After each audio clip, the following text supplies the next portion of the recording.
Assalamualaikum Beres, selamat datang kembali di Guru Gembul Channel. Di beberapa video yang lampau, dengan sedih hati saya katakan ada sebuah prediksi yang menyebut bahwa Indonesia tidak sedang baik-baik saja, dan karena itu mungkin saja berpotensi akan mengalami sebuah krisis yang besar. Beberapa argumentasinya sudah saya jelaskan pula, tetapi di episode ini kita akan jelaskan secara lebih gamblang lagi.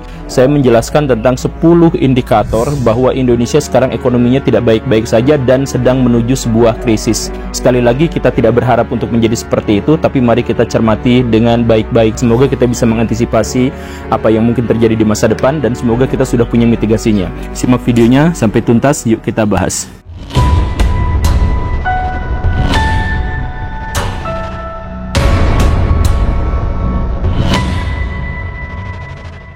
Sekali lagi, saya tidak pernah berharap bahwa krisis ekonomi akan melanda lagi Indonesia. Cuman, kita akan menyebutkan satu demi satu indikatornya. Dan silahkan konfirmasi di kolom komentar apakah Baraya termasuk orang yang mengalami satu atau beberapa indikator krisis di bawah ini. Yang pertama itu adalah jumlah tabungan masyarakat Indonesia terus-menerus tergerus. Semakin lama semakin sedikit, karena semakin banyak masyarakat Indonesia yang makan uang tabungannya sendiri, karena jatah yang harus dikeluarkan setiap bulannya untuk kebutuhan itu ternyata lebih besar daripada apa yang bisa mereka kumpulkan dan dapatkan dalam satu durasi waktu tertentu. Kalau misalkan kita melihat data, itu ada hanya 1% orang di Indonesia yang memiliki rekening di atas 100 juta. Dan itu jumlah yang sangat-sangat krisis, sebenarnya sangat-sangat sedikit kalau misalkan hanya 1% yang punya uang 100 juta. Karena uang 100 juta zaman sekarang pun bahkan sebenarnya tidak besar-besar amat gitu.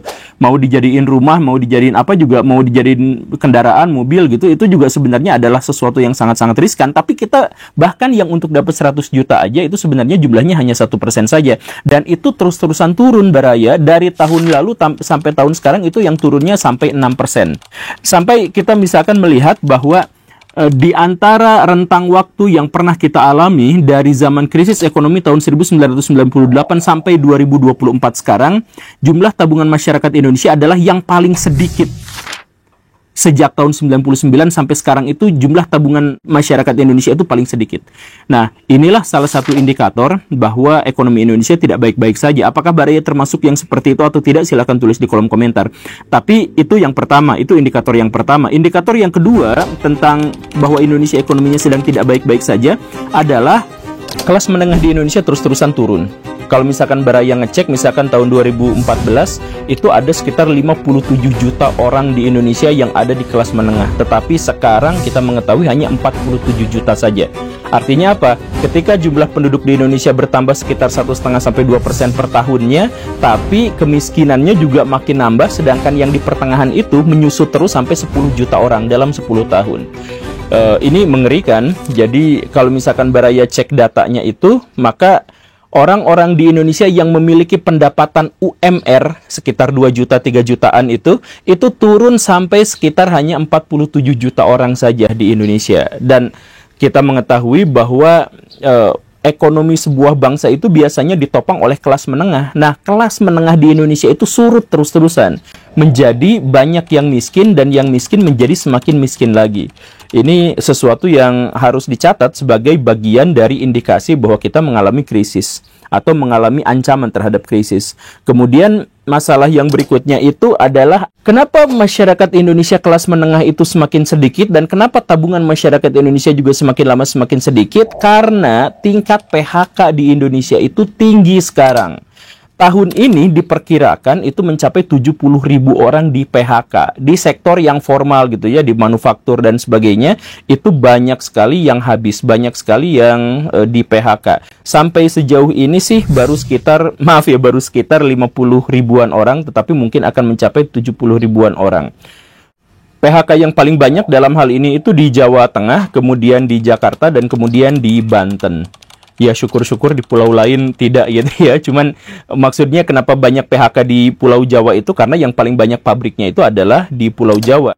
Dan indikator yang keempat, ini juga menyangkut jawaban atas kenapa banyak PHK di Indonesia. Yaitu karena pabrik-pabrik di Indonesia, perusahaan-perusahaan di Indonesia, manufaktur di Indonesia itu banyak yang gulung tikar. Ada yang pailit, ada yang bangkrut.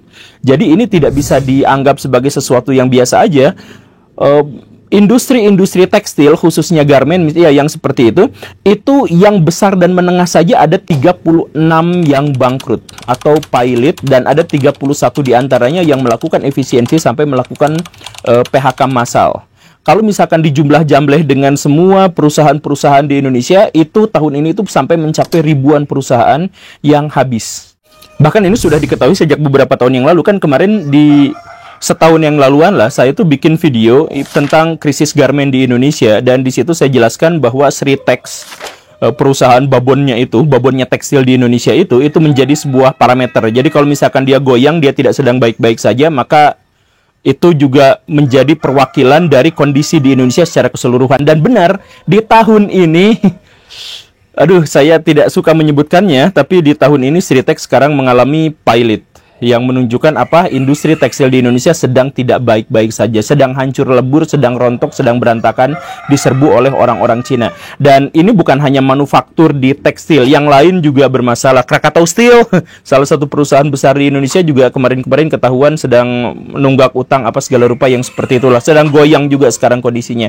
Ini salah satu indikator yang sangat mengerikan untuk menyebut bahwa Indonesia sekarang ekonominya sedang tidak baik-baik saja, dan bisa saja berimplikasi kepada krisis. Kemudian yang kelima, nah ini deflasi, penurunan. Jadi sebenarnya deflasi itu adalah sesuatu yang agak membingungkan. Yang jelas kemarin sampai disebutkan bahwa deflasi di Indonesia itu terjadi selama 5 bulan berturut-turut. Dan sekarang alhamdulillah ada penghentian, ada inflasi lagi gara-gara Pak Prabowo kemarin naik. Silahkan sekali lagi konfrontasi pernyataan saya, konfirmasi pernyataan saya dengan pengalaman Baraya sendiri. Apakah Baraya termasuk orang yang mengalami penyusutan belanja gara-gara pendapatan yang kurang dan harga-harga yang naik atau tidak? Kemudian indikator berikutnya tentang krisis ekonomi di Indonesia itu adalah bahwa penyerapan sektor formal terhadap pekerjaan itu semakin lama semakin surut. Ini datanya cukup ngeri Baraya. Misalkan di tahun 2009 sampai 2014 itu ada sampai 15 juta orang yang berhasil diserap oleh sektor formal di Indonesia. Tetapi dari tahun 2014 sampai 2019 itu turun sampai setengahnya. Jadi hanya sekitar 8 juta orang saja. Dan kemudian dari tahun 2019 sampai 2024 itu turun lagi sampai hanya 2 juta orang saja yang diserap di sektor formal. Akibatnya apa? Semakin banyak orang yang kerja di sektor informal, seperti jadi driver gitu ya, pedagang kaki lima dan sebagainya. Nah, mereka-mereka itu sebenarnya rentan. Karena apa? Karena mereka tidak punya jaminan tentang penghasilan mereka gitu. Itu kan sangat fluktuatif, sangat bisa naik turun dan sebagainya. Dan karena itu ini sebenarnya tidak baik-baik saja dalam konteks ini. Jadi walaupun pemerintah mengatakan bahwa ya walaupun sektor formal kita lesu, tapi informal kita kan sedang bangkit dan sebagainya, ya saya pikir itu sebenarnya cari-cari alasan aja. Kan datanya justru sedang tidak baik-baik saja. Bahkan misalkan lulusan universitas di Indonesia, lulusan sekolah tinggi di Indonesia yang diserap ke sektor formal itu kurang dari 1 juta aja. Padahal lulusannya tembus lebih dari 7 juta orang.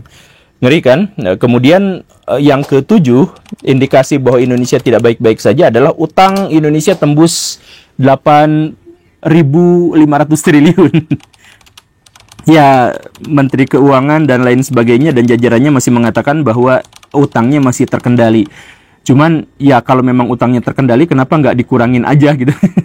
Ya, itu silahkan Baraya diskusikan. Dan kemudian yang ke-8, indikasi bahwa Indonesia sedang tidak baik-baik saja ekonominya itu adalah 10 juta generasi Z di Indonesia itu pengangguran. Tidak sekolah, tidak kuliah, tidak ngapa-ngapain. Nah, ini masalahnya adalah apa? Masalahnya Gen Z itu kan adalah generasi produktif. Maksudnya pemerintah Indonesia itu sering menyebut bahwa Indonesia itu bonus demografi dan sebagainya. Karena apa? Karena angkatan kerjanya lebih tinggi daripada angkatan non kerjanya gitu dan sebagainya. Ya, tapi angkatan kerja yang dimaksud itu adalah angkatan kerja yang bekerja. Nah, di Indonesia dari 70 juta Gen Z di Indonesia itu 10 jutanya itu nggak kerja gitu. Nah, ini kan mau menikmati bonus demografi di mana kalau misalkan situasi dan kondisinya seperti ini. Nah, kenapa Gen Z di Indonesia itu tidak bekerja, menganggur dan lain sebagainya? Ya, salah satu alasannya ternyata adalah karena kualitas mereka sekarang memang diragukan. Jadi mereka kenapa nganggur bukan salah-salah amat perusahaannya, tapi banyak di antara Gen Z di Indonesia itu yang gampang ngeluh, gampang butuh healing, gampang stres, gampang tertekan. Jadi ketika kerja juga pilih-pilih, cari yang paling gampang tapi gajinya gede, tidak mau berupaya dan sebagainya. Ini menunjukkan penurunan kualitas sumber daya manusia di Indonesia. Alasannya ya lagi-lagi gara-gara media sosial, gara-gara TikTok dan lain sebagainya yang memberikan kepada kita harapan-harapan palsu dan memberikan kepada kita berita-berita palsu dan memanjakan otak kita sampai kita tuh tidak bisa lagi bekerja keras sama seperti generasi sebelumnya. Ini ngeri kan, Baraya, sumber daya manusia di Indonesia yang seharusnya produktif, tapi 10 juta diantaranya adalah pengangguran. Ngeri, Baraya. Lanjut ya, kemudian yang ke-9-nya, indikasi bahwa Indonesia ekonominya sedang tidak baik-baik saja, itu adalah bahwa kan sekarang tuh sedang terjadi perang dagang terus-terusan ya, dan memanas terus-terusan antara Amerika Serikat dengan Cina dan lain sebagainya. Dan karena itu banyak sekali perusahaan-perusahaan di dua negara itu yang langsung investasinya di luar negeri mereka gitu, untuk jaga-jaga dan sebagainya. Nah, pas jaga-jaga seperti itu, akhirnya banyak yang datang ke Vietnam, banyak datang yang ke Malaysia, ke negara-negara Timur Tengah, dan lain sebagainya. Nah, tapi ke Indonesia nggak kebagian, Baraya. Coba lihat tetangga kita Malaysia, itu dapat investor itu banyak sekali, berapa ribu triliun itu. Dari perusahaan-perusahaan teknologi, dari Tesla, dan lain sebagainya. Begitupun dengan Vietnam, itu gila-gilaan banyak. Nah, Indonesia nggak kebagian. Ini sedemikian sehingga bisa kita lihat dari bahkan Pak Binsar Panjaitan, seorang di Indonesia yang sangat legend, living legend, itu sampai dibohongin dikasih PHP sama Elon Musk. Elon Musk datang ke Indonesia mau investasi gini gitu, ternyata investasinya kecil banget, terus investasi besarnya adalah di negara tetangga kita. Kan itu ngeri, Baraya. Jadi ketika kita punya potensi untuk dapat investasi, kita nggak dapat. Kenapa investasi kita tidak dapat? Ya banyak faktornya sih, banyak alasannya. Salah satunya itu adalah karena terlalu banyak pungli. Jadi kalau misalkan, jangankan perusahaan luar negeri, Baraya sendiri yang mau bikin perusahaan sendiri di Indonesia, itu punglinya, ribetnya luar biasa. Indonesia adalah salah satu negara paling ribet untuk investasi. Salah satu yang paling ribet di seluruh dunia.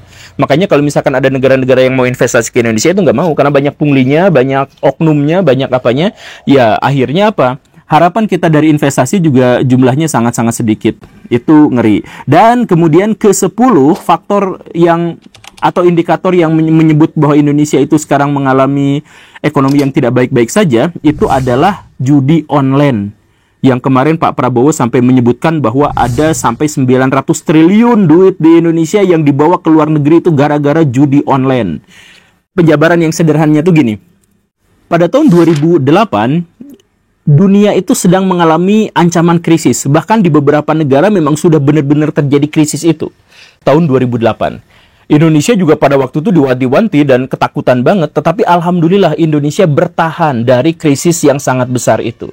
Kenapa seperti itu? Akhirnya diketahui bahwa Indonesia juga sebenarnya terdampak. Tapi terdampaknya itu pas industri ekspor-impor yang kayak gitulah. Sedangkan Indonesia bertahan selamat karena grassroots-nya, jadi sirkulasi uang di bawah itu sangat kuat. Jadi tukang gorengan, tukang pecel, ojek yang kayak gitu itu masih memutarkan ekonomi Indonesia. Sehingga apa? Sehingga Indonesia lepas dari krisis itu.